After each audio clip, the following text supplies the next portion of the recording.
Joyo mic coming to you from wildfire-ravaged Oregon today, and I figured, given the state of things, looking at this melancholy yet hopeful CCR classic, Long As I Can See the Light, would be appropriate for today. So that's our topic today. I'm going to be showing you the chord progression and a solo that you can do to kind of mimic the saxophone solo on the original Creedence recording. I'm also going to be giving you the link to that backing track that I played along to there at the beginning, which is available here on YouTube. So the main figure, the tremolo-soaked main figure, is that Keith Richards move that we've looked at in dozens of lessons, both Rolling Stones and others, over the last 10 years. It's simply a 1-to-4 progression on the 4-3-2 strings. So you're barring 4-3-2 at the 4th fret, and then you're hammering on the 5th fret on the 2nd string and the 6th fret on the 4th string. And what are you creating there? You're creating the D shape of an E chord, which is the 4 chord in the key of B. So if you were playing this version of a B major chord, right, your E or F shape, at the 7th fret it would be equivalent to go like, it's harder to do then, right, which is why Keith Richards and millions of other guitarists do it this way. But it's a 1-to-4 progression. So that's it. That's like the hardest thing in the chord progression, is just doing that. So learn that,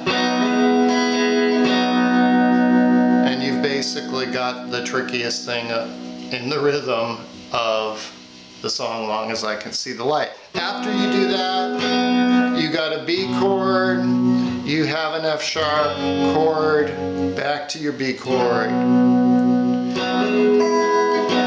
B, G sharp minor, back to B. And I didn't play the G sharp minor as the full 6 strings, because if you're already here doing that hammer-on after the lyric, all you have to do is put down your 2 fingers ring and middle on the 6th fret, 5th and 4th string to change that B chord to a G sharp minor. So you can see how these chords are all related. Okay, so first lyric, B, F sharp, B. Second lyric, B, G sharp minor, B, F sharp again. Now we're back to B. We're going to walk down F sharp, E, and I did a little hammer on the 1st fret of the 3rd string, and then just B, F sharp, B. So you have a B chord, you have an F sharp chord, you have a G sharp minor, and you have an E. That's basically it for the song. For the solo, I switched to the neck pickup, which is a Fender Custom Shop 69. I clicked on a Joyo American Sound pedal. It gives a tweed Fender type overdrive, excellent budget pedal. Speaking of pedals, for the main bass tone, I'm using the new Fender tremolo reverb pedal, the Tre-Verb pedal. I don't know if it's Tre-Verb, Tre-Verb, but it's a great pedal. And I have it set on the bias tremolo. It has 3 types of tremolo, and I have it set on the spring reverb tank. It has 3 types of reverb. Okay, so the solo, the essential roadmap is do B major pentatonic licks and try to follow the saxophone solo on the original recording. So 8th fret, 3rd string, that would be your major 3rd of the B major pentatonic scale, and then the sax kind of flutters between those two notes, which is on the 4th and 6th fret of the 3rd string. So we've got 8, 6, 4 on the 3rd string. Just kind of fluttering there. And then the 2nd phrase.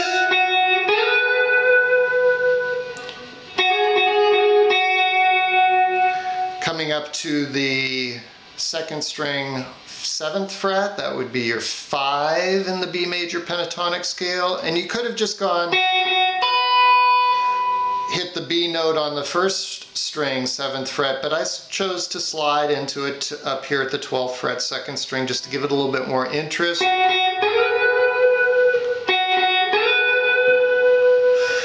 And then more fluttering, in this case between 7 and 9 on the 2nd string. That would be between the 5 and the 6 in the B major pentatonic scale. So far we have.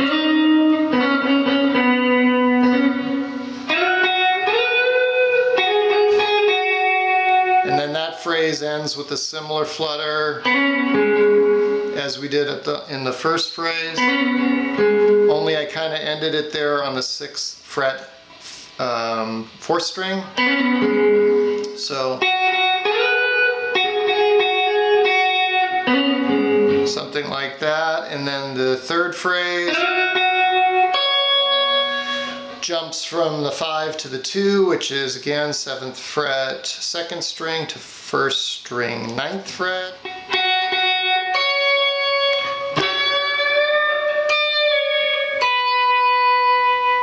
So give that a little wiggle, a little rake, whatever, you know, whatever you want to give it some interest, but that's that 2 in the scale, which again is the 9th fret, 1st string, bend it, give it a little, and release it to the B note, the tonic note at the 1st string 7th fret. And then I ended, this isn't really in the sax solo, this was the only thing that I did that was kind of outside of the box. I ended with this cool hammer-on lick that I've showed you before. If you take away one thing from this lesson that you can use in any song virtually, this is a great lick. You should already know this one. You're barring the first 2 strings at the 7th fret and hammering up 2 frets to the 9th fret 2nd string. You should already know that if you're playing your E or F shaped bar chord, you always have that lick. Anytime you're playing and you're lost and you want to do a fill or part of a solo, if you know you're over an A chord, you know you're over a G chord, you always have that lick. So in this case, we're over the B chord. Here's the other part of this lick that's money.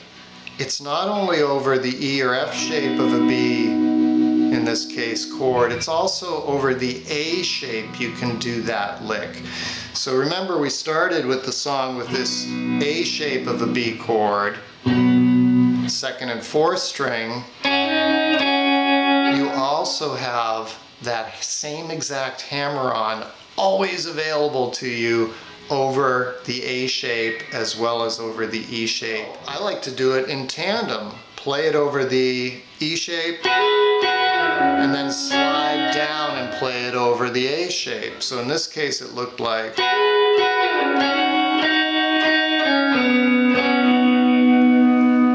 And what you end up with, of course, is this chord, which you should all recognize is your A shape, right? It's your A shape brought up 2 frets. It becomes a B major. And if you bar, hammer on, then put your ring finger down on the 3rd string, 4th fret.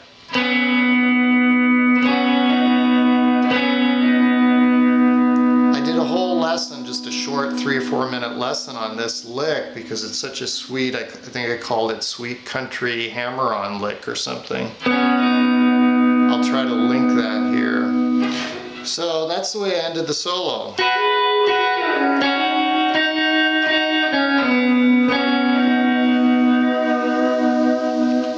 That's just pretty.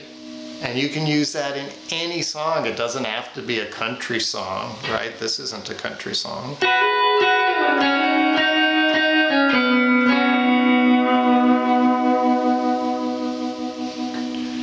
So if you're going to take one thing away, take away that lick. You can use it anywhere. Let's say I'm over E, I would go.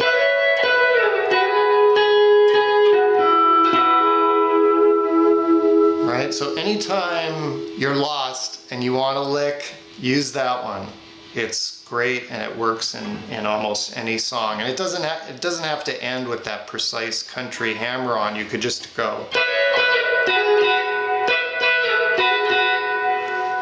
Whatever, do something with those two hammer-ons. They really are great fills for almost any situation. I'm also going to post here at the end a link to my dear brother Dakota Dean's version of Long As I Can See the Light, as well as a link to some of my other Creedence lessons. Check them out. Hope you enjoy it. Thanks for joining me. I'll see you next time.